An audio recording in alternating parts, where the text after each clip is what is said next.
Hello दोस्तों, कैसे हैं आप सब। उम्मीद करता हूँ अच्छे होंगे। आप सभी की तैयारी अच्छे से चल रही होगी। तो भाई आज हम बात करने वाले हैं एसएससी जीडी में रीजनिंग में किस टॉपिक से कितने क्वेश्चन आते हैं और किस टॉपिक से क्वेश्चन नहीं आते। तो भाई आज हम इसी बारे में बात करने वाले हैं। तो भाई आप हिंदी भाषी क्षेत्र के हैं, जैसे यूपी, एमपी, राजस्थान और हरियाणा, दिल्ली। इन्हीं राज्यों के बच्चे हिंदी और रीजनिंग को ज़्यादातर हल्के में लेते हैं। भाई मैं आपको एक बात बता देता हूँ, आपका मैथ वीक होगा और जीएस वीक होगी। भाई हर स्टूडेंट को ऐसा लगता है कि मेरी जीएस और मैथ वीक है और मेरी हिंदी और रीजनिंग अच्छी हैं। मतलब उन्हें ऐसा लगता है कि हिंदी और रीजनिंग में मैं पूरे क्वेश्चन सही कर लूँगा और मैथ और रीजनिंग में मुझे प्रॉब्लम आएगी। लेकिन भाई मैं आज आपको एक बात बता देता हूँ जो आपके समझ में शायद अभी ना आए, एग्ज़ाम देने के बाद ही वो बात समझ आए। भाई हिंदी और रीजनिंग आखिर में सबसे हसीन धोखा यही देती हैं। भाई ये बात सच है, आप इस बात को मानो या ना मानो, एग्ज़ाम देने के बाद आप इस बात को ज़रूर मान लेंगे। आपको मैथ भले ही आपका कमज़ोर लगता हो, लेकिन भाई मैथ में इतने ज़्यादा डिफ़िकल्ट क्वेश्चन नहीं आते। भाई मैथ आपको ऐसे लगता है मैथ मेरा बहुत हार्ड है, तो मैथ पे आप ज़्यादा फोकस करेंगे। और आपको ऐसे लगता है हिंदी और रीजनिंग मेरी ठीक है, तो हिंदी और रीजनिंग पे आप कम फोकस करेंगे। मतलब इन सब्जेक्ट को आप हल्के में लेंगे। तो भाई इन सब्जेक्ट को आप हल्के में लेने की गलती मत करना। आप इन सब्जेक्ट को भी भाई उसी तरह से उतना ही समय देना जितना समय जीएस और मैथ को दें, क्योंकि भाई सिलेक्शन इन्हीं दो सब्जेक्ट से होता है। यही दो सब्जेक्ट हैं जिनमें आप कंप्लीट, आपका मैथ कमज़ोर है तो आप इन दो सब्जेक्ट में पूरे में से पूरा स्कोर कर सकते हैं। तो भाई इन सब्जेक्ट को हल्के में लेने की कोशिश मत करना। आज मैं रीजनिंग के बारे में भाई आपको बता देता हूँ, रीजनिंग में किस टॉपिक से कितने क्वेश्चन आते हैं, और हिंदी के बारे में मैं कल वीडियो बना के बता दूंगा। तो भाई वीडियो के लास्ट तक बने रहिएगा। तो चलिए शुरू करते हैं। भाई हम बात कर लेते हैं वर्गीकरण के बारे में, क्लासिफिकेशन के बारे में। तो भाई क्लासिफिकेशन से ज़्यादातर शिफ्टों में क्वेश्चन देखने को मिल जाता है। मेरी शिफ्ट में भाई एक क्वेश्चन आया था इससे। और भाई सादृश्यता की बात कर लेते हैं, एनालॉगी की। तो भाई एनालॉगी से किसी शिफ्ट में क्वेश्चन देखने को मिलता है और किसी शिफ्ट में क्वेश्चन देखने को नहीं मिलता। भाई बात कर लेते हैं कोडिंग डिकोडिंग की। तो भाई कोडिंग डिकोडिंग बहुत ज़्यादा इम्पोर्टेंट चैप्टर है एसएससी जीडी के लिए। कोडिंग डिकोडिंग भाई चैप्टर में आपको बता देता हूँ कौन सा चैप्टर होता है कोडिंग डिकोडिंग। भाई अल्फ़ाबेट दिए होंगे और अल्फ़ाबेट के लिए कोड दिए होंगे, जैसे ए को इस कोड से कोडित किया जाता है और बी को इससे, तो ऐसे करके जो लास्ट में शब्द दे रखा होगा उसे किस तरह से कोडित किया जाएगा। तो इस तरह के क्वेश्चन आते हैं भाई, बहुत ज़्यादा ट्रेंडिंग टॉपिक है ये एसएससी जीडी में। से 2-3 क्वेश्चन भाई हर शिफ्ट में देखने को मिल जाते हैं। और भाई मैं आपको एक बात और बता देता हूँ, भाई एसएससी जीडी में ज़्यादातर क्वेश्चन अल्फ़ाबेट होते हैं ना, अल्फ़ाबेट के ही क्वेश्चन ज़्यादातर आपको देखने को मिलते हैं, चाहे वो वर्गीकरण में हो, चाहे कोडिंग डिकोडिंग में हो या एनालॉगी में हो। और भाई ज़्यादातर टॉपिक में आपको अल्फ़ाबेट से ही क्वेश्चन देखने को मिलेंगे, अल्फ़ाबेट बेस्ड क्वेश्चन ही देखने को मिलते हैं। तो कोडिंग डिकोडिंग से आपको 2-3 क्वेश्चन हर शिफ्ट में देखने को मिल जाते हैं। भाई बहुत ज़्यादा इंपॉर्टेंट चैप्टर है, आप इस चैप्टर को भाई हाईलाइट कर सकते हैं। भाई बहुत ज़्यादा ध्यान देना है आपको इस चैप्टर पे। तो भाई हम बात कर लेते हैं शब्दों का तार्किक क्रम। अल्फ़ाबेट दिए होते हैं, जैसे JTMN, फिर नीचे एक लाइन में दिए होंगे STJQ, ऐसे 4 ऑप्शन दिए होंगे। और आपसे पूछेगा कि इनमें से कौन सा ऑप्शन पहले नंबर पाएगा और कौन सा दूसरे पे, कौन सा तीसरे पे। तो ऐसे करके क्वेश्चन आते हैं। इनसे भाई क्वेश्चन आता भी है तो भाई एक ही क्वेश्चन देखने को मिलता है, इससे 2-3 क्वेश्चन नहीं आते हैं, अभी तक नहीं आए भाई और ना आने की संभावना। भाई सीरीज़ की बात कर लेते हैं, श्रृंखला। तो भाई श्रृंखला 2-3 तरह की होती हैं। एक तो भाई नंबर सीरीज होती है, जैसे 2, 3, 4, 5 ऐसे दे रखा होता है। और एक सीरीज होती है भाई अल्फ़ाबेट सीरीज, जिसमें ABCD, EFG, LMN ऐसे करके अल्फ़ाबेट दिए होते हैं। फिर भाई सीरीज बनानी होती है उनकी। तो भाई सीरीज से कुल मिला के भाई 2 क्वेश्चन तो नंबर सीरीज़ के आते हैं, जो नॉर्मल सीरीज आप जानते हैं। और एक क्वेश्चन आता है भाई जो बीच में खाली जगह होती हैं, अल्फ़ाबेट दिए होते हैं और बीच में डैश लगा के खाली जगह होती हैं 3-4 जगह, भाई उसे बोलते हैं रिपीटेड सीरीज।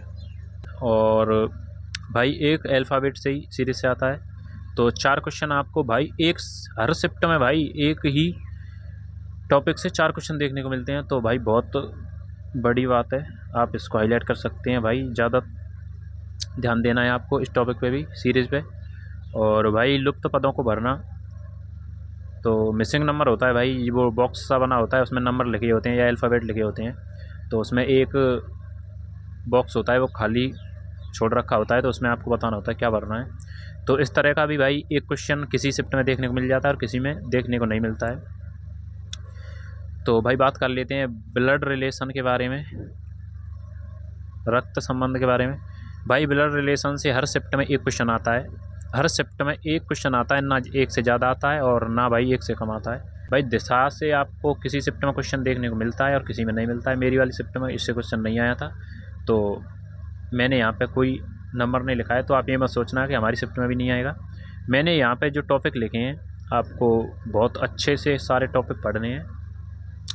आपकी शिफ्ट में कहीं से भी किसी भी टॉपिक से क्वेश्चन आ सकता है, तो आप ये मत सोचना मैंने नंबर लिखे हैं आप उन पर ही ज़्यादा ध्यान दें, और नंबर नहीं लिखे हैं आप ऐसे सोचें कि इनसे क्वेश्चन नहीं आते। तो भाई ये मेरी शिफ्ट में जो क्वेश्चन आए हैं मैंने वो बताए हैं, लेकिन भाई मुझे ज़्यादातर शिफ्टों का जितना मैंने एनालिसिस किया है तो मैं आपको बताता चलता हूँ जितनी भी शिफ्ट में कितने क्वेश्चन कहाँ से आते हैं, तो आप इस बात का भी ध्यान रखना है।